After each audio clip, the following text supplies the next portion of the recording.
those nachos? Yeah. Oh yeah, well you are not here for the fucking food. You are here for me to enlighten you, to edify you, to send you off into the now not so unknown future. So come along with me. How to fake like you are nice and caring. No, I don't want a microphone. Now this is quite an important chapter, as you will see. But let's get down to brass tacks. Let's get right down to it, boys. Let's get right down to it. Men are shit. What? Men are shit. Well, isn't that what they say? Isn't that what, because we do bad things, don't we? We do horrible, heinous, terrible things. Things that no woman would ever do. So women, they don't lie. No, women don't cheat. Women don't manipulate us. But you see what I'm getting at? Oh yeah, you see what I'm getting at. You see what society does? Boy, little boys, it's woman.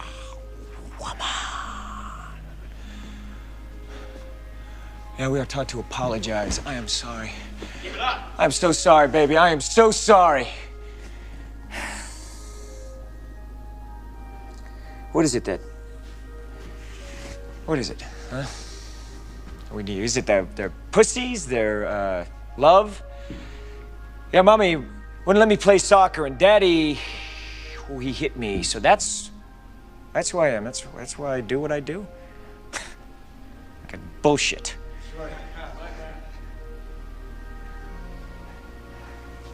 I will not apologize for who I am. I will not apologize for what I need. I will not apologize for what I want. So, former Google employee James Damore is the internet's newest prophet of the cock.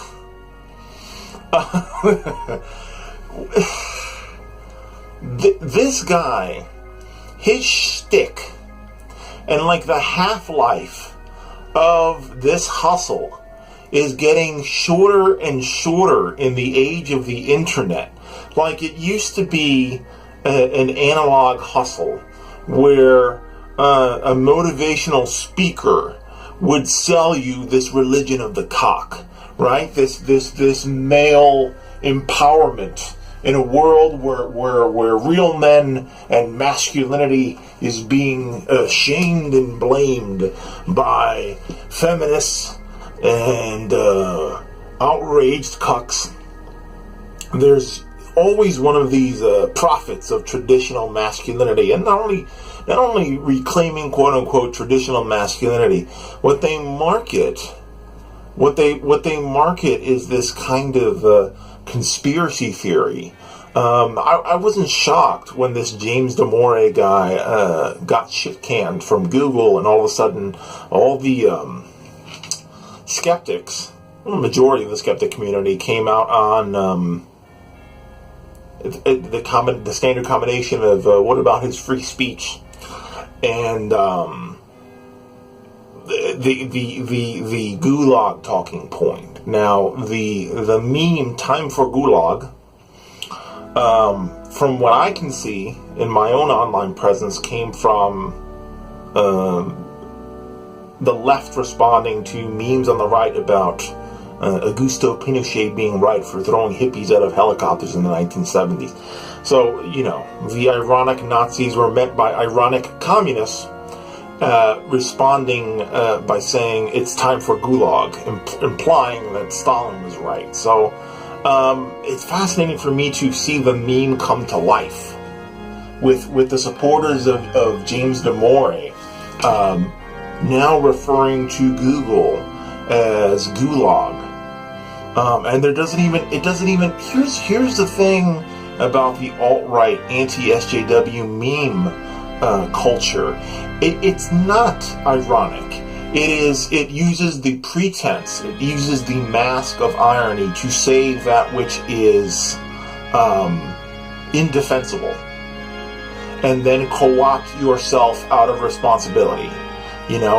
just a meme. Just a meme.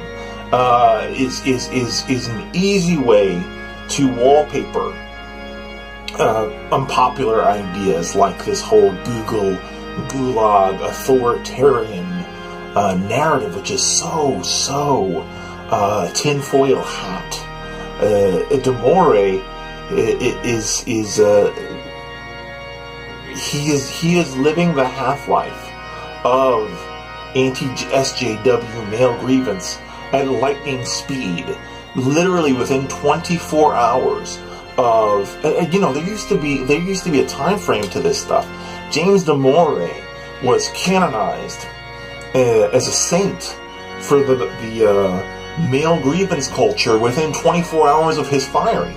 He became a right-wing cause du célèbre within 24 hours of his firing. He had a almost halfway funded $60,000 Patreon fund, or was it a GoFundMe? I think it was a GoFundMe, to pay him for standing up against affirmative action and making a political statement about how women are genetically inferior to men in the field of computer coding. There literally was no. That's what stuns me about this. That's what shocks me about this, is that there's no turnover anymore. Or maybe it's just really, really fast turnover between, becoming a pariah, a martyr, and getting onto wingnut welfare. This dude is already fully funded and ready to tell you whatever you pay him to about intrinsic male superiority. Men are less emotional than women was one of his stupid pseudo-intellectual talking points that everybody keeps tooting is, it's not hatred. Gavin McInnes goes on with this bullshit. Hate facts. It's not hateful to acknowledge that fill in the blank. The West is culturally superior. These are facts. Men are genetically superior to women. These are facts.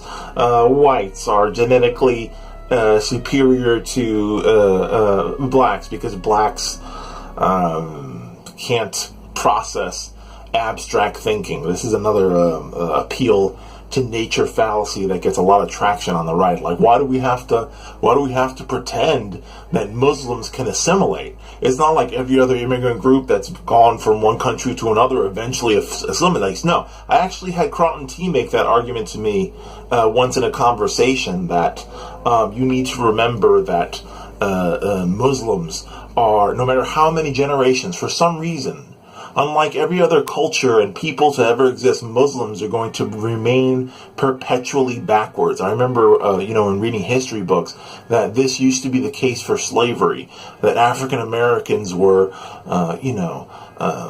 born to be backwards, and we needed to shepherd them like children or corral them like farm animals. These appeals to superiority. When women were trying to get the vote, these appeals to genetic superiority. Women can't handle the vote.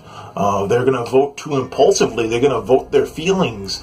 The same thing with giving black people in America the franchise. Same thing. Black people, you're going to let black people vote. They're going to vote for welfare. They're going to vote for free goodies. The same thing with these Tea Partiers back when they wanted to appeal birthright citizenship. This thing of if we leave birthright citizenship in place, these people from other countries, they're genetically socialists. They're communists. It's in their blood. They're going to come here and anchor baby like no fucking tomorrow. The I was born better argument is a standard fucking right-wing eugenics argument. And those that you can't unite behind xenophobia, you will not unite behind racism. And those that you can unite behind racism, you can probably unite behind misogyny. But they will never say, I hate. They will always present their hatred as neutral. Even these race realists, like Stefan Molyneux and Brittany Pettibone and Lauren Southern will not present themselves as haters of other races. They will present themselves as lovers of their own race, and then present skewed or mutilated information as the factual basis. I don't want this to be this way. It's just facts. Millennial woes pissed and moaned about that. I realized there was a problem with the Jewish people. I didn't want to be an anti-Semite, but these are facts. There is no legitimate science for inferiority between human groups. There's no science supporting superiority of genders. There is no science supporting superiority of sex. There is no superiority supporting superiority. There is no science supporting the superiority of race or culture. No science whatsoever. Anyone who presents to you the science of superiority is selling you ego bait. They are selling you snake oil that makes you feel like there is something special about you that you don't have to work for. That's what all this stuff is about. I was born with a dick. Here's all the cool shit about me that just because I have a dick, or because I'm cis, I was born where my dick lines up to who I am gendered in my own mind. Here's why being born that way is better, and on and on. And even with the Hoteps, these Ankh-right, black right-wingers will give the same story. I'm descended from Egypt. It's a pure gene pool. We founded civilization. Blah, blah, blah. It's the same horseshit. Everybody has their own scientists that they pay. Fucking Alex Jones has people that will give scientific testimony supporting the fact that the water is turning the fucking frogs gay.